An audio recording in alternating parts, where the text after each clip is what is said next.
De Sacra Doctrina, teología y espiritualidad católica para vivir lo que creemos y conocer lo que adoramos.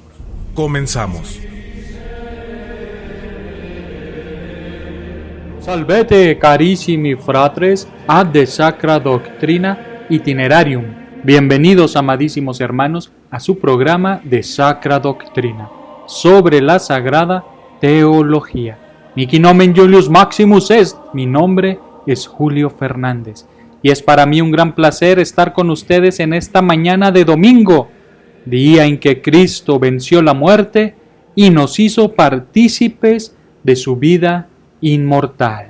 Antes de comenzar, quisiera mandar un gran saludo a nuestro querido señor obispo, don José Guadalupe Torres Campos, quien hace posible que nos podamos comunicar vía el Radio Guadalupana 1560 AM. Un saludo también a nuestro querido director, el padre Juan Carlos López, por su confianza en estos temas. Estamos estudiando la Suma Teológica de Santo Tomás de Aquino. En el episodio anterior vimos el artículo 1, ¿es necesaria la doctrina sagrada? Vamos a continuar hoy con el artículo 2 de la primera parte de la cuestión 1. ¿La doctrina sagrada es o no es ciencia? Objeciones por las que parece que la doctrina sagrada no es ciencia. Es decir, esto es lo que creen aquellos que niegan que la doctrina sagrada sea una ciencia. Dicen ellos: toda ciencia deduce sus conclusiones partiendo de principios evidentes, pero la doctrina sagrada las deduce partiendo de los artículos de fe que no son evidentes, ya que no son admitidos por todos.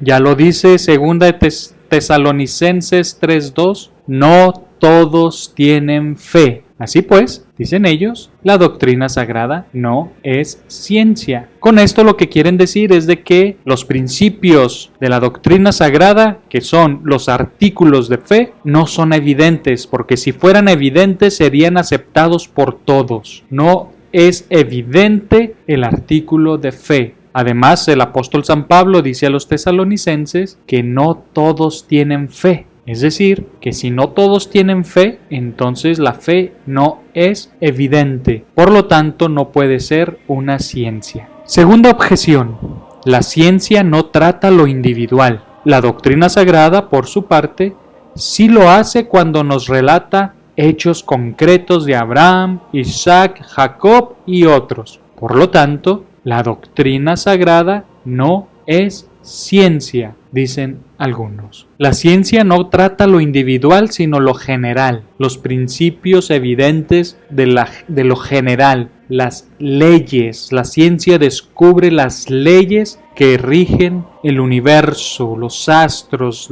la biología, la microbiología, todo esto de manera general. La ciencia no se preocupa por algo individual, sino por el conjunto general. Contra esto está lo que dice San Agustín en el libro 14 del De Trinitate. A esta ciencia pertenece solamente aquello con lo que se fecunda, alimenta, defiende y robustece la fe que salva. Esto corresponde solo a la doctrina sagrada, no a ninguna otra ciencia. Por lo tanto, la doctrina sagrada es ciencia, dice Tomás de Aquino.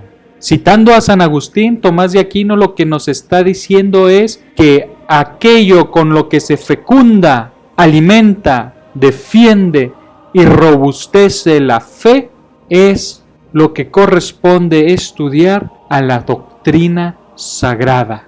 Ninguna otra ciencia se va a preocupar por todo aquello que fecunda la fe, que alimenta la fe, que defiende la fe y que robustece la fe que salva, que nos lleva a la salvación. Dice Tomás de Aquino: respondo, la doctrina sagrada es ciencia, porque hay dos tipos de ciencias, unas como la aritmética, la geometría y similares, que deducen sus conclusiones a partir de principios evidentes por la luz del entendimiento natural.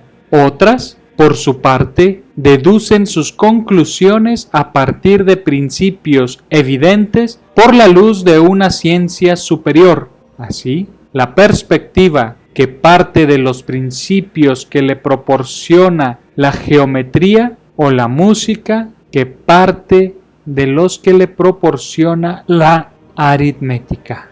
En este último sentido, se dice que la doctrina sagrada es ciencia, puesto que saca sus conclusiones a partir de los principios evidentes por la luz de una ciencia superior, esto es, la ciencia de Dios y de los santos. Así pues, de la misma forma que la música acepta los principios que le proporciona el matemático, la doctrina sagrada acepta los principios que por revelación le proporciona Dios.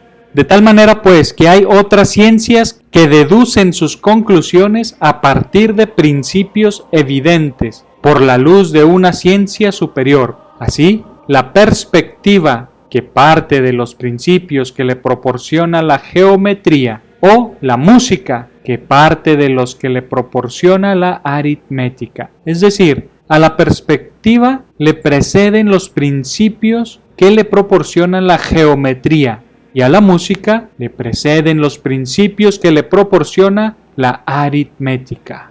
Entonces, a la doctrina sagrada le preceden los principios de una ciencia superior, la ciencia de Dios y de los santos. Contra las objeciones, dice Tomás de Aquino, los principios de una ciencia cualquiera o son evidentes o quedan reducidos a los que le proporciona una ciencia superior. Estos últimos son los principios de la doctrina sagrada, tal como se ha dicho. Es decir, que no necesariamente los principios de una ciencia cualquiera son evidentes. Pueden tener principios no evidentes, que vienen de una ciencia superior. Número 2.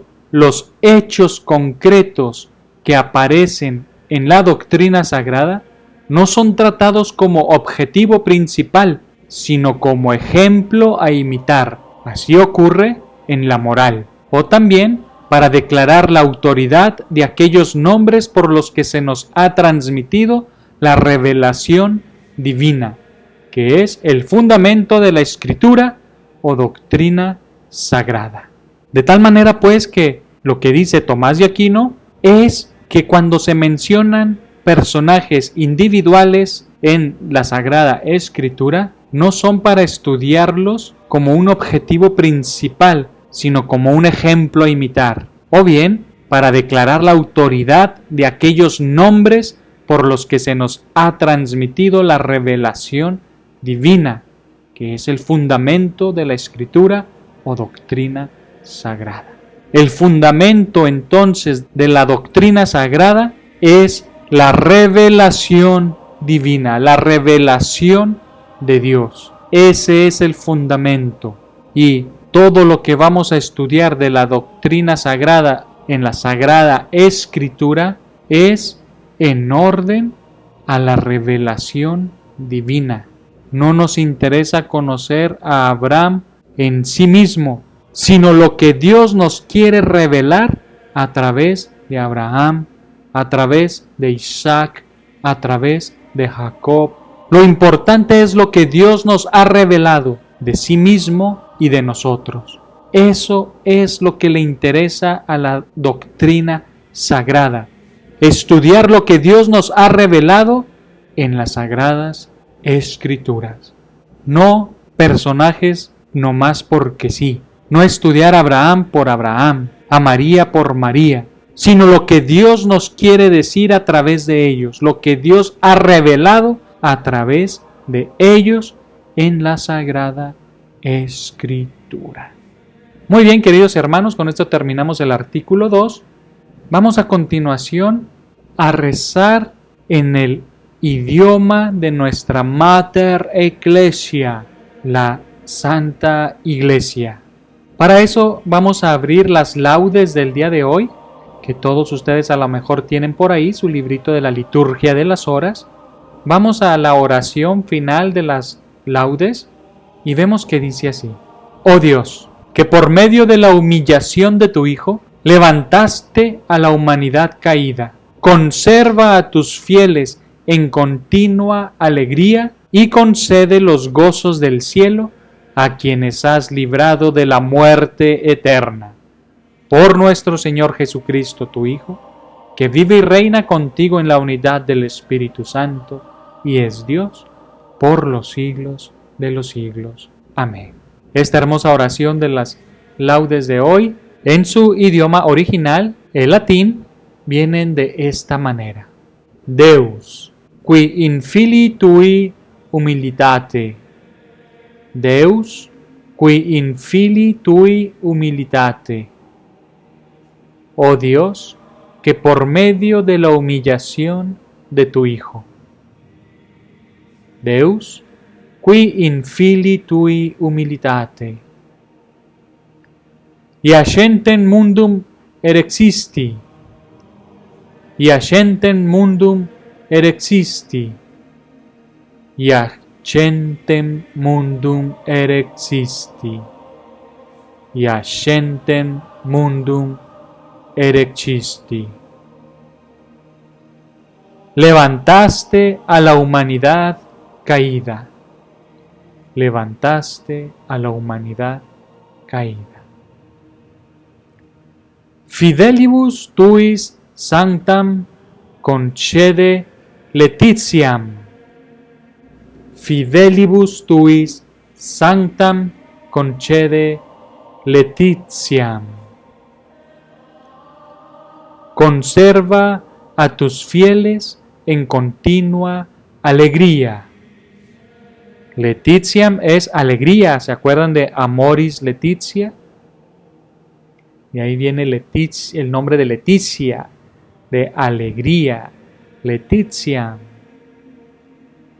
Fidelibus tuis sanctam concede laetitiam. Conserva a tus fieles en continua alegría. Ut quos eripuisti a servitute peccati, gaudis facias perfrui sempiternis.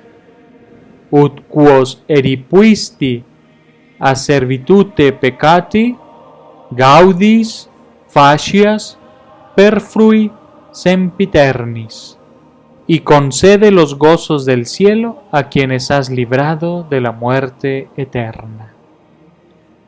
Per Dominum nostrum Iesum Christum Filium Tuum, por nuestro Señor Jesucristo, tu Hijo, qui tecum vivit et regnat in unitate Spiritus Sancti, que vive y reina contigo en la unidad del Espíritu Santo, Deus per omnia saecula saeculorum, y es Dios por los siglos de los siglos. Amén. Muy bien, queridos hermanos, vamos a terminar con las siguientes palabras. El Señor nos bendiga, nos guarde de todo mal y nos lleve a la vida eterna. Amén. Dominus nos bendicat, et ab omni malo defendat, et ad vitam perducat aeternam. Amén. Muy bien, queridos hermanos, esto ha sido todo por hoy. Espero que les haya gustado y que hayan profundizado en la ciencia sagrada, en la sacra doctrina, y que además hayamos podido saborear esta oración de hoy, de la mañana de la liturgia de las horas, en la lengua de nuestra Mater Ecclesia, el latín. Me despido de ustedes no sin antes recordarles que están abiertas nuestras redes sociales para recibir sus mensajes, críticas o comentarios o preguntas o sugerencias. Laudetur Jesus Christus, alabado sea Jesucristo. Hasta la próxima.